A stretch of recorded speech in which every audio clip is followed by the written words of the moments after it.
అంటే థియేటర్లో నుంచి బయటకు వస్తున్న ఆడియన్స్ అందరూ చాలా ఎమోషనల్గా బయటకు వచ్చారు. చాలా బాగుంది. ఇప్పటికీ మాకు టీయర్స్ వస్తానే ఉంది. అలాగే మదర్ క్యారెక్టర్లో రాధిక గారు బాగా బాగా బాగా రిజిస్టర్ అయిపోయింది రాధిక గారి పెర్ఫార్మెన్స్కి. ఆవిడ అసలు ఇంత చిన్న వయసులో అంత పెద్ద ఆపరేషన్. ఎవరైనా డోనర్ వెతుకుదాం, we can pay. First frame cinema start అవ్వని దగ్గర నుంచే సైకిల్ దగ్గర మొదలైన డైలాగు ఈ విశ్వనాథ్కి ముందు సంజయ్ పెట్టడం అనేది కూడా కలిసి వచ్చినట్టు కనిపిస్తోంది. సార్ మీరు సంజయ్ విశ్వనాథ్ గారు కదా? అలా లైఫ్ టైం ప్రాబ్లంగా మారిన ఒక ఇష్యూని ఎలా సాల్వ్ చేసుకున్నారు. సినిమా అయిపోయిన తర్వాత డైరెక్ట్ గుర్తొచ్చాడు. ఏం రాశాడన్న ఈ సినిమాలో. జనాలు డెఫినెట్గా భుజాలకు ఎత్తుకుంటారు అని మళ్ళీ ఒకసారి ప్రూవ్ చేసింది సినిమా. నేను ఇటు చూశాను, అందరూ పుడుచుకుంటున్నారు. భరద్వాజ్ గారు, ఇప్పుడే మనం సూర్య సినిమా చూసి వచ్చాము. విశ్వనాథ్ అండ్ సన్స్ ఎలా అనిపించింది? చాలా కాలం తర్వాత ఒక ఎమోషనల్ ఫ్యామిలీ డ్రామా మాత్రమే కాదు, చాలా దైనందిన జీవితంలో చాలామంది వదిలేసే విషయాలను కూడా అంతర్లీనంగా తడుముతూ వెళ్ళాడు. అంటే సెంట్రల్ ఐడియా బాగుంది, సెంట్రల్ ఐడియా చాలా అద్భుతంగా బిల్డ్ చేసుకుని దాని చుట్టూ ఒక చక్కటి ఎన్విరాన్మెంట్ క్రియేట్ చేసుకుంటూ వెళ్ళాడు. రెండోది సంజయ్ అనే పేరు ఏదో కలిసి వచ్చినట్టుంది. సంజయ్ రామస్వామి సూర్యకి కలిసి వచ్చింది గతంలో గజనీ రూపంలో, పెద్ద హిట్ కదా. ఇప్పుడు మళ్ళీ సంజయ్ విశ్వనాథ్. ఈ విశ్వనాథ్కి ముందు సంజయ్ పెట్టడం అనేది కూడా కలిసి వచ్చినట్టు కనిపిస్తోంది. అంటే థియేటర్లో నుంచి బయటకు వస్తున్న ఆడియన్స్ అందరూ చాలా ఎమోషనల్గా బయటకు వచ్చారు. ఇది ప్రధానంగా మానవ సంబంధాల మీద డిపెండ్ అయి నడిచినటువంటి కథ. జనరల్గా వివాహ వ్యవస్థలో ఉన్నటువంటి ఒక కమిట్మెంటు, దాని తాలూకా ఆ సెటప్లో ఉండేటువంటి ఒక రిజిడ్నెస్ని పిల్లలకి ఎలా అర్థం చేయించాలి అనే పాయింట్ ఒకటి తీసుకున్నాడు డైరెక్టర్. తీసుకుని తండ్రి ఒక చిన్న డ్రైవ్ ఉంటుంది అతని జీవితంలో, ఆ డ్రైవ్ని చూస్తాడు కొడుకు చిన్న వయసులోనే. చూసి అక్కడి నుంచి ఒక అభిప్రాయం ఏర్పాటు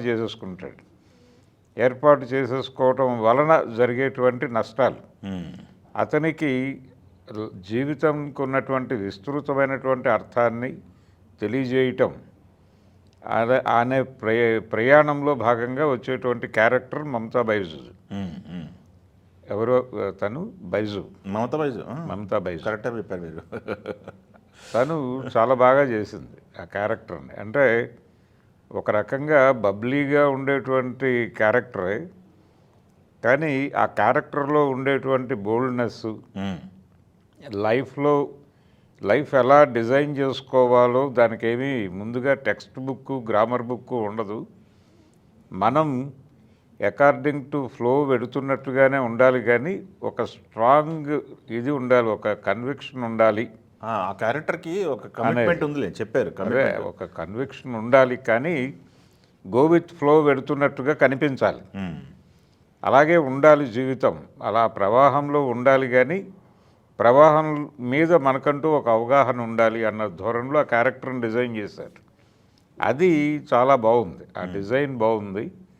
ఆ క్యారెక్టర్ నుంచి ఈ క్యారెక్టర్కి ఒక రకమైనటువంటి జ్ఞాన ప్రసరణ చేయించటం, దానికోసం వాడినటువంటి ఎలిమెంట్స్. అలాగే మదర్ క్యారెక్టర్లో రాధిక గారు, అమ్మో చంపేసిందా ఆవిడకి చాలా కాలం తర్వాత తనలో ఉన్నటువంటి ఒక నటిని ప్రపంచానికి ఎస్టాబ్లిష్ చేసేటువంటి ఒక చక్కటి క్యారెక్టర్ దొరికింది. దాన్ని ఆ అవకాశాన్ని చాలా అద్భుతంగా వినియోగించుకుంది ఆవిడ. అంటే డైరెక్టరు ప్రతి నటుడికి నటికి కూడా క్యారెక్టర్లని చాలా స్పష్టంగా ఇన్ డీటెయిల్డ్ వివరించడంతో పాటు ప్రతి క్యారెక్టర్కి డీటెయిల్స్ వర్కౌట్ చేశాడు. అసలు ప్రతి క్యారెక్టర్ నోట్లోంచి వచ్చే డైలాగ్ దగ్గర నుంచి ప్రతి ఫ్రేమ్ కూడా, ఆన్ స్క్రీన్ ఫ్రేమ్ కూడా అవును అద్భుతంగా అనిపించింది. ఎందుకు? అవును, చాలా బాగుంది, బాగా నడిచింది. అలాగే ఆ ఫాదర్ క్యారెక్టరు, ఫాదర్కి కొడుక్కి మధ్య జరిగేటువంటి కాన్వర్జేషను, ఆ కాన్వర్జేషన్లో అతను కన్వే చేయడానికి ప్రయత్నం చేసే పద్ధతి, అసలు ఫస్ట్ ఫ్రేమ్ దగ్గర నుంచి మీరు చెప్తుంటే ఫాదర్ కొడుక్కి ఫస్ట్ ఫ్రేమ్ సినిమా స్టార్ట్ అవ్వని దగ్గర నుంచే సైకిల్ దగ్గర మొదలైన డైలాగు పట్టుకుంటుంది, హాంటింగ్గా ఉంది అక్కడ నుంచే. అక్కడి నుంచి మొదలుపెట్టి, అంటే జనరల్గా పేరెంట్స్ నుంచి నేర్చుకుంటూ ఉంటారు పిల్లలు ప్రతిదీ. ఆ నేర్చుకునే ప్రాసెస్లో ఎక్కడో ఒక చిన్న కన్ఫ్యూజన్ మొదలవుతుంది, పర్టికులర్గా రిలేషన్స్ విషయంలో. ఆ కన్ఫ్యూజన్ని రెగ్యులర్గా తోడుండి దాన్ని క్లియర్ చేయాల్సిన బాధ్యత ఉంటుంది. అది ప్రాపర్గా జరగకపోతే, ఆ హీలింగ్ ప్రాపర్గా జరగకపోతే అది లైఫ్ టైం ప్రాబ్లంగా మారుతుంది. అదేలే. అలా లైఫ్ టైం ప్రాబ్లంగా మారిన ఒక ఇష్యూని ఎలా సాల్వ్ చేసుకున్నారు విత్ ఇన్ ఫ్యామిలీ రిలేషన్స్, అతనిలో తిరిగి ఒక ఫ్యామిలీ బాండింగ్ ఎలా తీసుకొచ్చారు అనేది చాలా చక్కగా నడిపాడు కథ. వెంకీ అట్లూరి కథ అనుకున్నప్పుడు సెంట్రల్ ఐడియా దగ్గర నుంచి చాలా బాగా డిజైన్ చేసుకున్నాడు. ఒక చక్కటి ఎన్విరాన్మెంట్లో సినిమాని నడిపాడు అన్ని విధాలుగా. ఫిలసాఫికల్గా కూడా సినిమా బాగుంది. అలా అన్ని విధాలుగా బాగున్నటువంటి సినిమా ఈ మధ్య కాలంలో ఇలాంటి ఎమోషనల్ ఎడ్యుకేషనల్ ఫ్యామిలీ డ్రామా అనేది మనకి రాలా. అవును. అందుకని ఇది డెఫినెట్గా, అంటే దీనికి నిజానికి మొదట ప్రమోషనల్ బజ్ ఏం క్రియేట్ కావాలి. అవును. ప్రమోషనల్ బజ్ లేదు. ఆడియన్స్ సూర్య సినిమా మీద ఉన్న కాన్ఫిడెన్స్తో లోపలికి వెళ్ళిపోయారు. వెళ్ళిన తర్వాత ప్రతి ప్రేక్షకుడు బయటకు వచ్చినప్పుడు డెఫినెట్గా ఈ సినిమా గురించి 4 మంచి మాటలు మాట్లాడే పరిస్థితిలోనే వచ్చారు అందరూ. సో ఇప్పుడు మౌత్ పబ్లిసిటీ స్ప్రెడ్ అయిన తర్వాత ఏ రేంజ్ సక్సెస్ అవుతుంది సినిమా అనేది చూడాలి. అప్పుడు లక్కీ భాస్కర్ కూడా అదే పరిస్థితి. వెంకీ అట్లూరి సినిమా లక్కీ భాస్కర్ ఉంది కదా. అవును. లక్కీ భాస్కర్ కూడా రిలీజ్కి ముందు స్తబ్దుగా ఉంది. బట్ వన్స్ రిలీజ్ అయిన తర్వాత బ్లాస్ట్ అయింది ఫస్ట్ షో నుంచి. బ్లాస్ట్ అయింది. దానికి ఒక ముందు నుంచి ఒక ఎక్స్పెక్టేషన్ ఉంది జనాల్లో. అంటే ఆయన స్టాక్ మార్కెట్ కుంభకోణం, కేతన్ మెహతా, హర్షద్ మెహతా ఈ కథలు ఏవో పెట్టబోతున్నాడు అనేది ఒక ఎక్స్పెక్టేషన్ ఉంది. అది ట్రైలర్లు అవి కూడా కొంత డ్రైవ్ అయింది. కానీ ఈ సినిమా సైలెంట్గానే వెళ్ళింది. ఒక రకంగా ఇలాంటి సినిమాలు నిశ్శబ్ద విప్లవాలు క్రియేట్ చేస్తాయి. గతంలో వెంకటేష్ గారి ఆడవారి మాటలకే అర్థాలే వేరులే కూడా అలాగే సైలెంట్గా వెళ్ళి చాలా వైలెంట్ కలెక్షన్స్ పట్టుకొచ్చింది అది. అవును. అలా ఇది కూడా అలా బ్లాస్ట్ అయ్యే సినిమా. అది తమిళ్లో ఇంకొంచెం బెటర్గా మూవ్ అవుతోంది. తెలుగులో మొదలైంది. అవుతాయి. తెలుగులో కూడా మొదలైంది, మూవ్ అయింది సినిమా. ఆ పాట ఏదో ఉంది చూసారా, అది మమతా బైజు పాట. విపరీతంగా రీల్స్ వెళ్ళిపోయి జనాల్లోకి. యూత్ మొత్తం ఎదురు చూస్తున్నారు ఈ సినిమా కోసం. అవును. అమ్మాయి ఆ పాట కోసం, సినిమా కోసం వెయిట్ చేస్తారు. లోపలికి వెళ్ళిన తర్వాత ఫ్యామిలీని కూడా సర్ప్రైజ్ చేశాడు. సో ఇది మొత్తం ఒక రకంగా సినిమాని ముగ్గురు భుజాల మీద వేసుకున్నారు. అంటే ప్రతి క్యారెక్టరు బాగా యాక్ట్ చేశాడు. ప్రతి ఒక్క క్యారెక్టర్ని డీటెయిల్స్ బాగా వర్కౌట్ చేశాడు. పర్టికులర్గా సూర్య, మమత, తర్వాత రాధిక వీళ్ళు భుజాన్ని వేసుకున్నారు. అలాగే చాలా గ్యాప్ తర్వాత రవీనా టాండన్ ఒక ఎమోషనల్ క్యారెక్టర్ని ప్లే చేసింది సినిమాలో. అవును. తను సెకండ్ హాఫ్ని తన భుజాల మీద వేసుకుంది.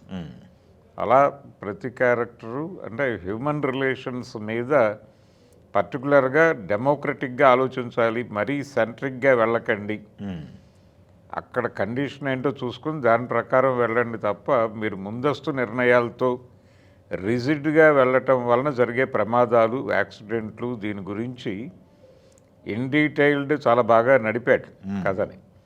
అందుకని ముందుగా డైరెక్టర్ని అయితే అభినందించాలి. వెంకీ అట్లూరి డీసెంట్. సినిమా అయిపోయిన తర్వాత డైరెక్టర్ గుర్తొచ్చాడు ప్రతి ఒక్కరికి. ఎందుకంటే చిన్న వంక పెట్టడానికి కూడా లేకుండా లేదు, బాగా డిజైన్ చేసుకున్నాడు, కరెక్ట్ ప్లాన్ చేసుకున్నాడు. చిన్న ఇబ్బందులు ఉన్నాయి సినిమాలో. అంటే పర్టికులర్గా ఫాదర్ అండ్ సన్ డైలాగ్లో ఆ సెకండ్ సీన్ దగ్గర ఇంకొంచెం డైలాగ్స్ బెటర్గా వెళ్ళుంటే బాగుండేది. అంటే తను లైఫ్లో మూవ్ ఆన్ అయిపోవాలి అన్న ధోరణిలో ఏదో మాట్లాడే ప్రయత్నం చేస్తాడు కొడుకుతో. అదే కదా, తప్పు ఒప్పుకోలేదు అనేది డైలాగ్ పెట్టారు కదా మీరు. తప్పు ఒప్పుకోలేదని అదే అలా కాకుండా అర్థం చేయించడానికి సంబంధించి అర్థం చేయిస్తే సినిమా లేదు. అక్కర్లేదు ఇన్ డీటెయిల్డ్. అంటే ఇతనికి అర్థం కాకపోయినా ఇతను ఒక ఎమోషన్లో ఉంటాడు. కానీ ఆయన వెర్షన్ కూడా క్లీన్గా ఉండాలి. సో ఆయనకు రాసినటువంటి డైలాగ్ ఇంకొంచెం డీటెయిల్డ్గా వెళ్ళుంటే బాగుండేది. అది తప్ప మిగిలిన సినిమా అంతా బాగానే నడుపుకుంటూ వెళ్ళారు. అలాగే ఒక క్రిటిసిజం కూడా నడిపి ఉండొచ్చు ఈ అమ్మాయి నుంచి, ఈ అమ్మాయి క్యారెక్టర్ నుంచి. అది అక్కడక్కడ అలా పుల్లతో పొడుస్తున్నట్టుగా పెట్టారు, కానీ ఇంకొంచెం డీటెయిల్డ్గా డిస్కషన్లోకి వెళ్ళున్నట్టుగా ఒక సీన్ నడిపుంటే బాగుండేది. అప్పుడు డ్రామా ఎక్కువైపోద్ది. అప్పుడు డ్రామా సీరియల్ లెక్క సీరియల్ అంటారు ఇంకా. లేదు. అంటే కొంచెం పర్టికులర్గా కొన్ని విషయాల పట్ల అలా రాధికతో నడిపిన సీన్స్లో అది పాటించాడు. బాగుంది. మమతా బైజు దగ్గరికి వచ్చేసరికి టోటల్గా అలాగే వెళ్ళాడు. ఒక స్కేల్ అనుకున్నాడు, ఆ స్కేల్లో వెళ్ళిపోయాడు. అందుకని టోటల్గా సినిమా సాటిస్ఫై చేసింది ప్రేక్షకుల్ని. ఈ మధ్య కాలంలో ఫ్యామిలీ సినిమాలు అనేవి చాలా కాలం తర్వాత, చాలా అంటే తొలి దశలో మనకి ఒకానొక టైంలో ఇలాంటి సినిమాలు బాగా కనెక్ట్ అయినాయి. ఆ తర్వాత గ్యాప్ వచ్చింది. అంటే కంటెంట్లు ఒక ఆత్మ కనిపించకపోవడం వలన ఇలాంటి సినిమాలు దెబ్బతిని తర్వాత పక్కకి జరిగారు. ఒక ప్రాపర్ పాయింట్ తీసుకుని దాన్ని ప్రాపర్గా ఎస్టాబ్లిష్ చేస్తే జనాలు డెఫినెట్గా భుజాలకు ఎత్తుకుంటారు అని మళ్ళీ ఒకసారి ప్రూవ్ చేసింది సినిమా. నేను ఇటో చూశాను, అందరూ తుడుచుకుంటున్నారు. అంటే ఎవరి జీవితంలో ఉండేటువంటి జ్ఞాపకాల్లోకి అలా డ్రైవ్ చేసుకుంటూ వెళ్ళింది ప్రతి సీను. ప్రతి క్యారెక్టర్కి ఒక స్టోరీ ఉండటం అనేది ఇందులో ప్లస్ పాయింట్ అయింది. సూర్యస్ బ్యాక్ అంటారు అయితే రెండో డెఫినెట్గా ఇందులో అంటే హ్యూమన్ రిలేషన్స్, జనరేషన్స్ గ్యాప్లు వీటన్నిటినీ తీసుకొచ్చి నడిపాడు. అవును. అందుకని ఒక పరిపూర్ణత వచ్చింది సినిమాకి. సో సూర్య మరొకసారి సంజయ్ అనే పేరుతో గజనీ లెవెల్ హిట్ ఒకటి కొట్టేశాడు. ఓకే. అప్పుడేమో అల్లు అరవింద్ గారు రిలీజ్ చేశాడు ఆ సినిమాని. ఇప్పుడు నాగవంశీ గారు రిలీజ్ చేశాడు. ప్రొడ్యూసర్ ఆయనే కదా, రిలీజ్ అయింది ఇంకా నిర్మాత ఆయనే కదా. నిర్మాత ఆయనే. తెలుగు తమిళ రెండు చేశారని. ప్రొడక్షన్ వాల్యూస్ కూడా బాగానే ఉన్నాయి. ప్రొడక్షన్ వాల్యూస్ బాగున్నాయి. అలాగే తమిళ్ తెలుగు ఆర్టిస్టులని కొంత బ్లెండ్ చేసే ప్రయత్నం చేశారు. అది కూడా బాగానే వర్కౌట్ అయింది. సో ఇన్ టోటల్ ఒక మంచి సినిమా తీశాడు. సితారా నుంచి ఈ మధ్య కాలంలో వచ్చిన సినిమాల్లో కంపారిటివ్గా ఇది better cinema. Okay. Telugu one